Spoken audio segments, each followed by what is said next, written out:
So I'm excited. I'm very excited. John Wick Chapter 3, Parabellum, which, honestly, Kyra, you've never seen the John Wick film. Ben, you've never seen a John Wick film. I'm terrible at watching I've movies. seen John Wick 1 all the way through, and me and Andrew were watching 2, and I don't think we finished it. So I still haven't gone back and finished it yet, but Okay. I'm like 75 to 80% of the way caught up.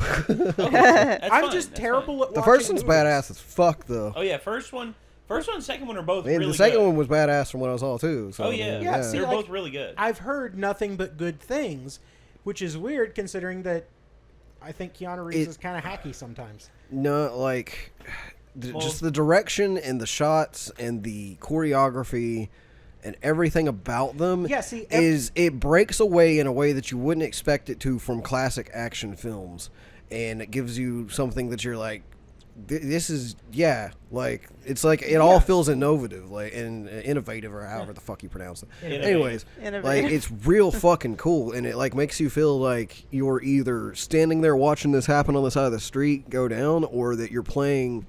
You're seeing footage from like a really, really fucking badass video game, like a character action game, like fucking Devil May Cry. Or something. Well, like what I was actually thinking from it is like, damn, why don't they make a John Wick video game where you can do all kinds of like context sensitive, like badass takedowns and shit? Dude, that'd be sweet. Because it's just some of the stuff he does looks like stuff that you would see in like. Well, there is a like game that. sort of like that, Dead to Rights, which came out a long time ago. It's an old one, but but there were like a various amount of takedowns you could do with the different weapons. I think the closest thing I've seen to like the John Wick style of action, and it's still not really the same thing because it's more of just a kung fu martial arts game, was probably Sleeping Dogs.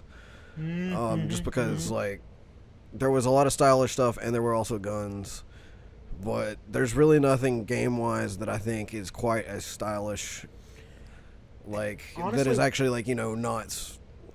Like style-wise, if you were to like measure just style, like you could say Persona 5 is the most stylish game, but like it's a different thing. Yeah. Maybe somebody in the comments can help us out because we haven't played every game. Well, you need to see John Wick just because it's a different experience. I want to. Well, I'm just terrible at watching movies. You know what the primary difference between most action films out there and John Wick and the John Wick franchise is? What's that? The two guys who came up with the first movie and effectively have gone on to create the rest of them, David Leitch and Chad Stahelski. David Leitch has gone on to direct Deadpool 2 and Atomic Blonde, whereas Chad Stahelski has stayed on to direct these films. And the reason why the action in these films is so good is because David Leitch and Chad Stahelski, for the majority of their careers, were stuntmen. Oh. They were stuntmen, and they decided, you know what? Let's try and do an action film and film it using the techniques that they use in Hong Kong, using the techniques that they used to use with long shots and all that. Yep. And let's work for this. Let's make use this the work. good shit. Yeah, let's make this work.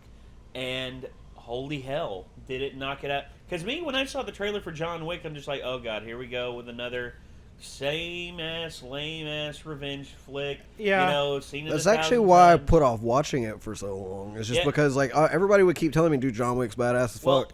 And I'm just like, I have to be in a certain mood to watch a movie like that just because I've seen so many of them. And then when I watched it, I was like, damn it, why didn't I watch this sooner? Right. Well, my mom and I, we went and watched it because my mom's a fairly big fan of Keanu Reeves. She likes Keanu Reeves. Thinks he's hot. Anyway, the funny thing is, when I heard about it coming out, I'm like, oh gosh, I'll probably watch this like when it comes out on DVD. This is going to be stupid. And then I saw the reviews. I'm just like, reviews for John Wick are out, and it's like 85% like, Rotten Tomatoes. Wait, what? Audience reviews like 90%. What the hell? And then it's Keanu Reeves. What the hell? I'm like, okay, hold off. And then I actually read some of the reviews. It's just like the action set pieces. It makes everything. And I'm like, whoa, holy crap. And my mom asked me one day, she's like, you want to go watch John Wick? And I'm just like, sure. Sure. And we what went the and fuck? watched. I'm not doing anything. Well, we went and watched it, and we were both just mystified and blown away by how well crafted the film was. I mean, the action, like the way the shots are set up is it. You know, the one thing I noticed was like in so many of these action films, they often have the camera like really close up, and there's so many jump cuts you can't tell what's going on. Yeah. We did that discussion of like how many cuts in this random scene of like a guy. I remember that. Yeah, like a guy jumping over a fence. Yeah, it was Liam Neeson from Taken 3 jumping over a fence. Just him jumping over a fence, they did like 16 cuts. Yeah, it was stupid. Whereas in the one scene in John Wick 2 where he's fighting Ares in the Hall of Mirrors, there was only like 7 or 8 cuts out of a fight scene. And yet it follows it so closely that you can see all of the subtle movements and everything, and you can follow everything that's happening. Beautiful. So that's actually a good way to describe one of the reasons that I liked it, because I was trying to think of how to describe why it's so good. And that's one of the things, is just like you actually get what's going on the first time you watch it with most of the action sequences. And they shot it in a way that, like, you're not just like, wait, what did you just do to that guy? And you have to, like, you fucking rewind and shit if you're watching it at home. Yeah. It's like, you're just like, kind of like, oh! It's like some of the Bourne films. Some of the Bourne films, you know, like, it's just I that like constantly. That. Actually, I remember, like, in the Bourne Ultimatum, I watched it in theaters, and I was just like, wait, who's winning this fight? What the hell's happening? Wait, who just threw against Bourne threw the guy against okay. Yeah. And while you're figuring that out, there's all kinds of other stuff that's happening that you don't catch because you're trying to figure that out. Right. Yeah. Stupid. Yeah, they managed to somehow get around that. You know, it's real good. Caleb is already screaming at us in the comments. Let's go. It's like, start the reaction, damn it! All right. Forgot we were doing a reaction. I thought we were just talking about John Wick. Oh boy. John Wick 3 Parabellum. Trailer before the trailer. I hate it. I hate it too, so too, much. Yeah. Oh, that is a beautiful shot. Yeah. Puppy. Yeah. By the way, did I just see who I thought I saw in that trailer before the trailer? Say what? Yeah, you might have. Say again? Did he see who he thought he saw in that trailer? Just wait for it. It'll probably be in this trailer or so. Should be. I can't help you. Hey, Angelica Houston.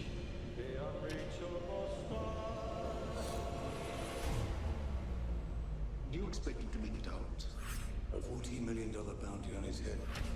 And everyone in the city wants a piece of it. I say the Wait, that was Braun. Dark. 5 seconds. Braun of the Blackwater. Holy shit. Oh, the lore they set up in these films also, like, it's mystifying. Time is here. And away we go. I'm already sold on this just because of the beautiful cinematography Oh, it's so good. and all of the colors that each scene produces. Oh, Holy crap, no. are they really doing this? Yes. Lawrence Fishburne, baby. Yep. That's what I was thinking. That's who I thought I saw. Yep. Oh, yeah, Larry Fishburne, dude. Oh, Mark Dukakis. If Carrie-Anne Moss shows up in this, I'm gonna. What the hell? Oh, yeah. what? Yep. I remember that. What? I remember that little. We're not going in. What's up, Allie? Just a conversation. Nothing's ever just a conversation with you, John. Oh. AR-15, double pack mag. Very nice.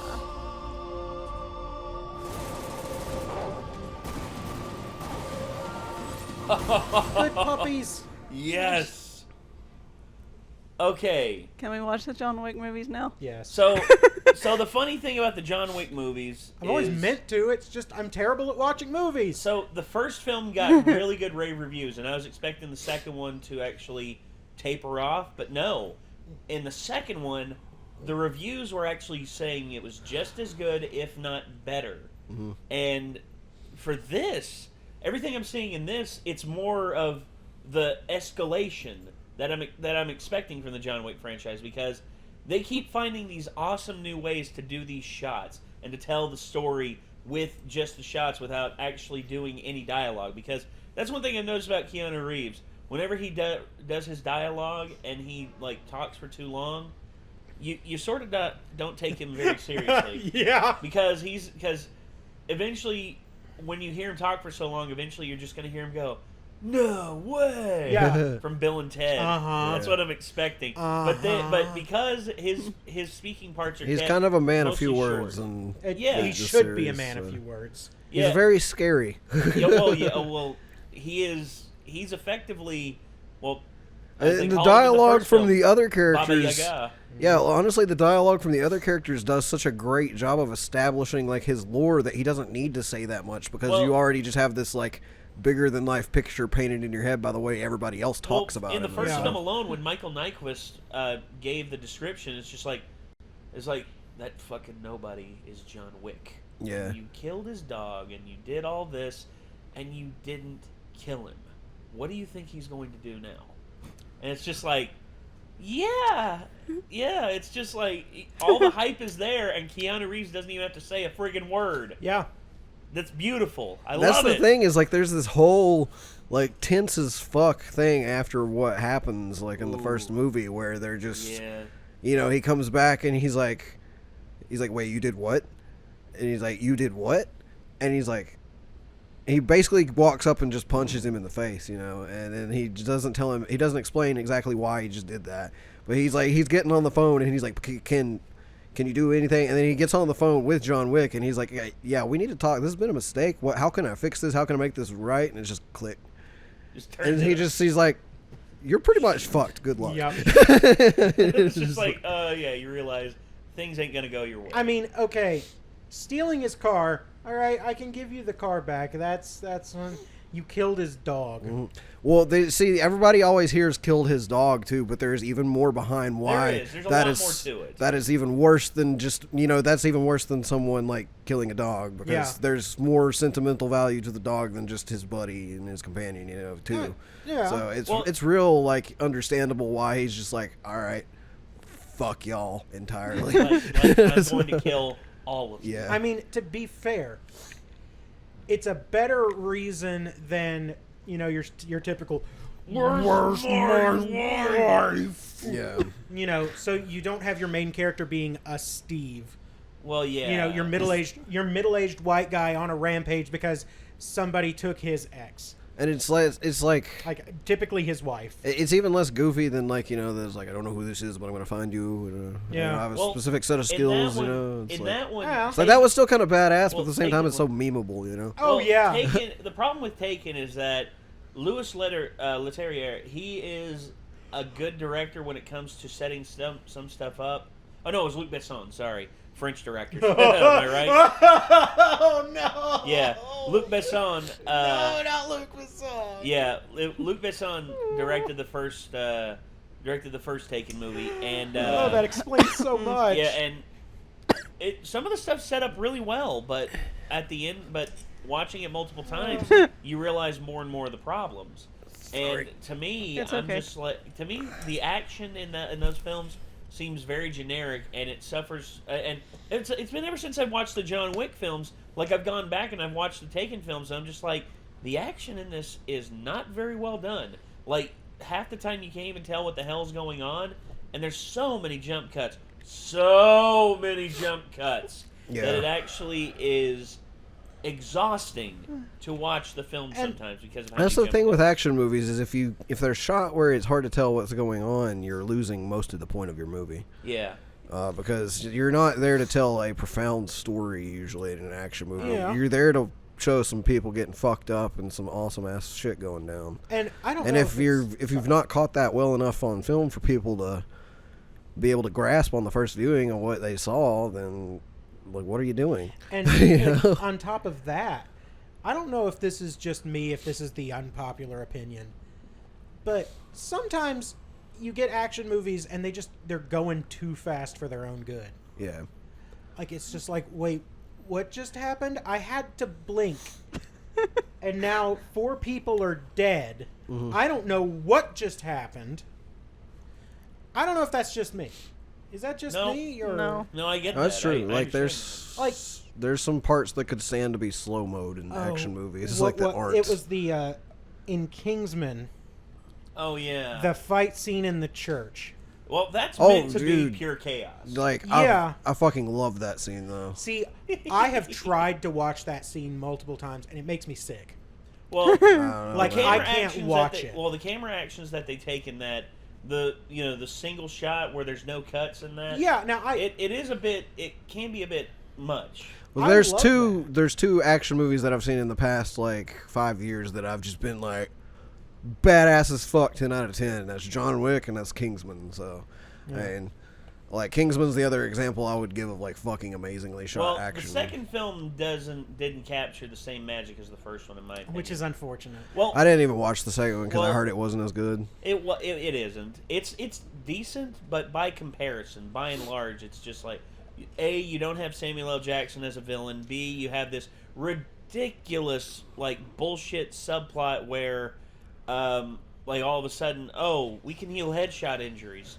Like, wait, what? What the fuck? What? Look, I understand you wanted one of the characters to come back from the dead because of how popular he was, but at the same time, doesn't it actually mean more to the franchise overall if the story moves forward? It's a very that's a very comic booky kind of thing. Which it is based off of a comic book, but at the same time, it could have been done better, in my opinion. That's just me, though. But I still have the first film, which I still look back on and I still smile because of just how much joy it gave me to see a lot of the stuff happen that happened in that. But all things said, the John Wick movies, y'all need to watch them, and you need to finish John Wick 2.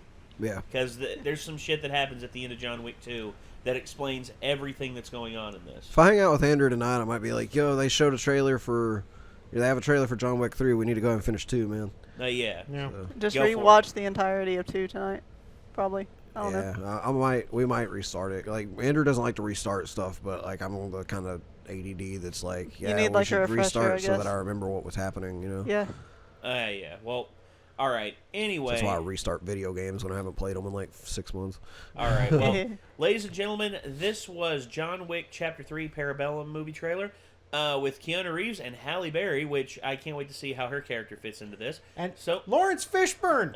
Well, he was in the second one. Oh, he was? Okay. I didn't know that. Yeah, he's in the second one. Sorry. And Lawrence Fishburne. Well, I haven't seen him. I'm sorry. I guess, is he in the second one later on? Yes. Okay, yeah, I guess we didn't get to him yet because that's what I was saying. Is that Lawrence Fishburne at the beginning? He shows up just about after halfway through. Yeah. So I guess we were basically right at halfway when we stopped. Oh yeah.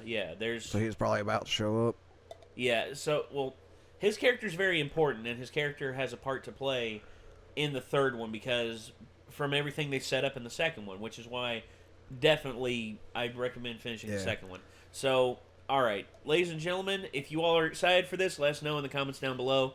And as always, until next time, I'm Nate. I'm Ben. I'm Nick. I'm Kara. And Peanut is taking a nap. And napping boy Peanut. Yep. And we'll see you in the next one, everybody. A peace out. Oh.